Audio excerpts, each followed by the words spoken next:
Good day, everybody, and welcome to another edition of the Military and Foreign Affairs Network. I am your host, the voice of reason. Today, we are continuing our ongoing coverage of the war between the Russian Federation and Ukraine.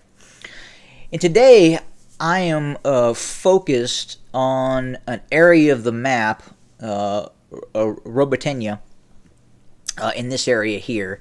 This is one of the primary areas of the current ongoing Ukrainian offensive. And I've gone all the way back to the end of June so you, the viewer, can see what exactly has transpired in this vicinity. If you listen to the Department of Defense, specifically the commander of the Joint Chiefs of Staff, General Milley, he is stating that Ukrainian forces have broken through the main Russian line of defense just south of Orikhiv.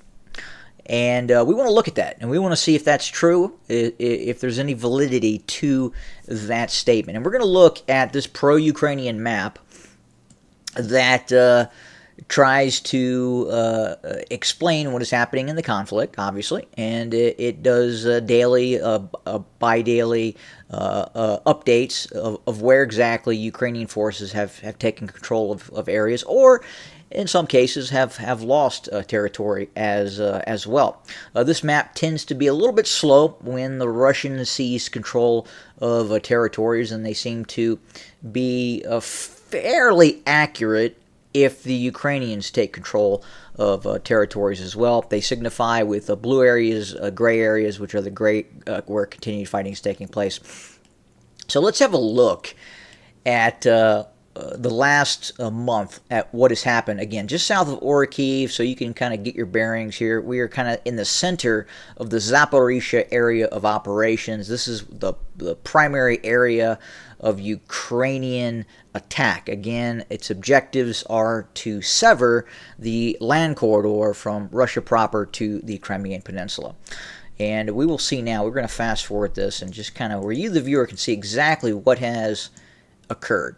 So you can see land is being taken, very, very small amounts. So if you look at this area, you have to, it's measured in quite literally kilometers. So this area here, 3.1 kilometers, just over about 2 miles, give or take.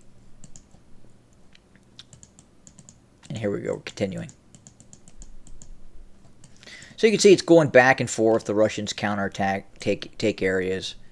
But again, and this is the main Russian line of defense. And then behind that, there are additional Russian lines of defense. Some would say the main Russian line of defense is further to the south, just to the northeast of Tokmak. So again, let's continue.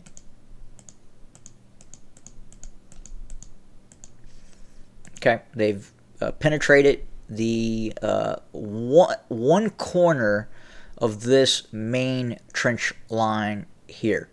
Okay, we are now in August. Russian counterattack. You can see driving back Ukrainian forces. Not really talked about much. Ukrainians continue to press forward, or at least the gray zone where intense fighting is taking place.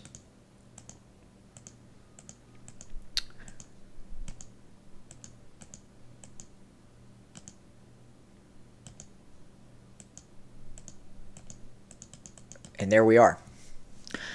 So, according to General Milley, the Ukrainians penetrated the main Russian line.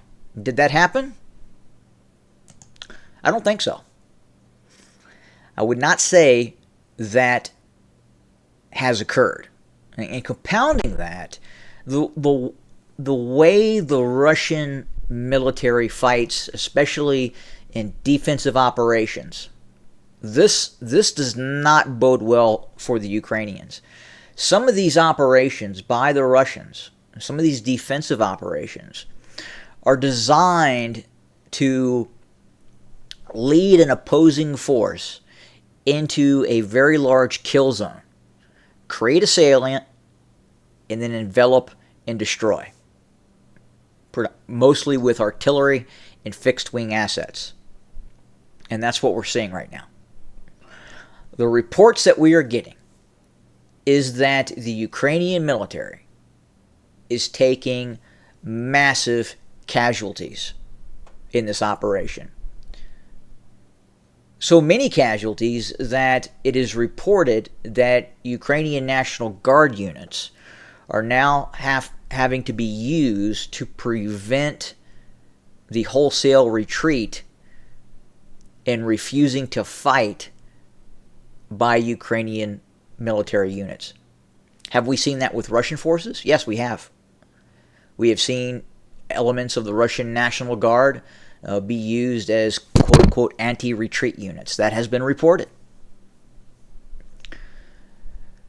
Now, when you go on this kind of offensive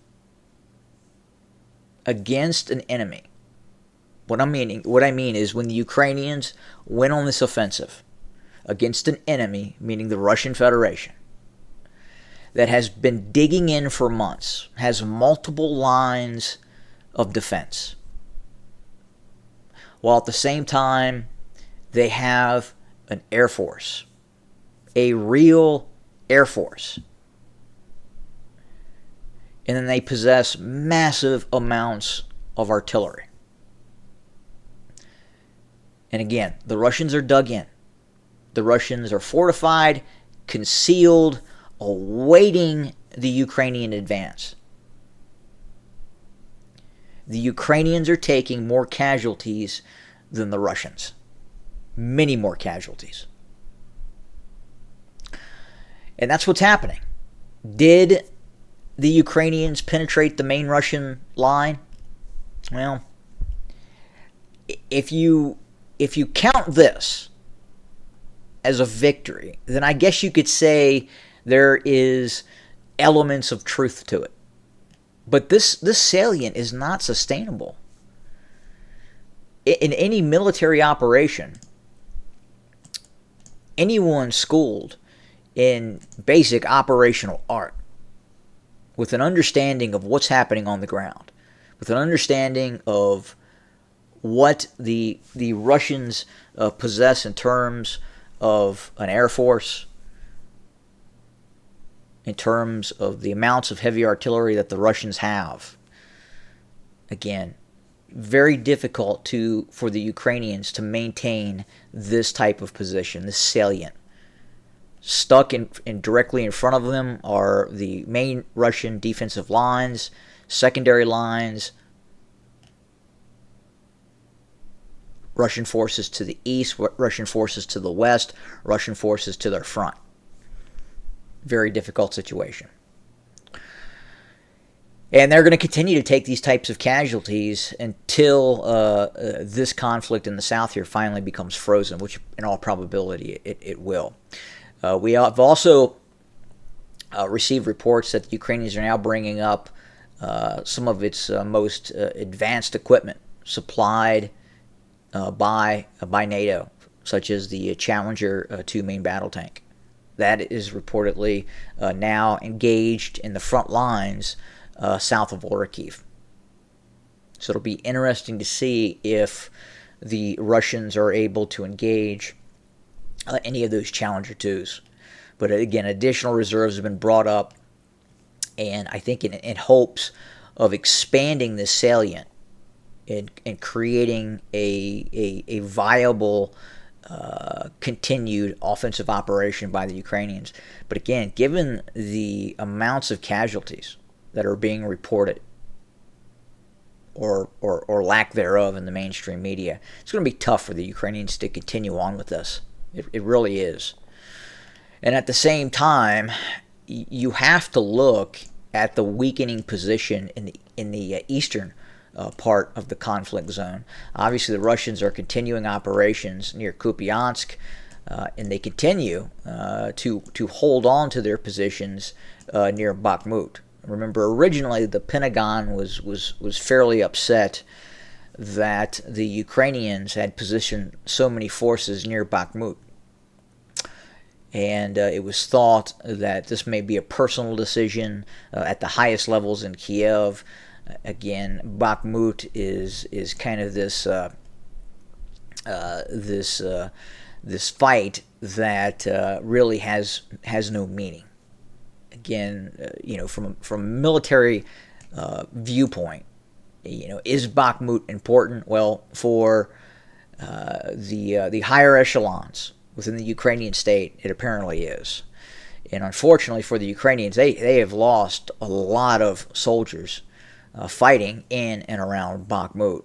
And again, the Pentagon had advised a tactical withdrawal from Bakhmut instead of fighting for it. But the Ukrainians decided to continue to fight in that area, and it's cost them quite a bit. And it may have cost them additional advances in the south by not committing all their forces in this area. But at the same time, it's difficult to say what the Russians would have done if the Ukrainians would have further weakened their lines in the eastern part of the conflict zone. So again, the Russians are attacking in the north, in this northeastern quadrant here, while the Ukrainians are trying to attack in the south.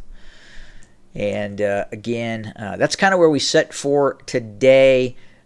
We have seen continued strikes by Ukrainian drones against Russian assets, both in the conflict zone and inside of Russia. While at the same time, we are continuing to see the Russians strike deep inside of Ukraine as well. So again, that's where we stand for today. We will continue our coverage. As always, thanks for joining us. More to come very, very soon. Have a good day.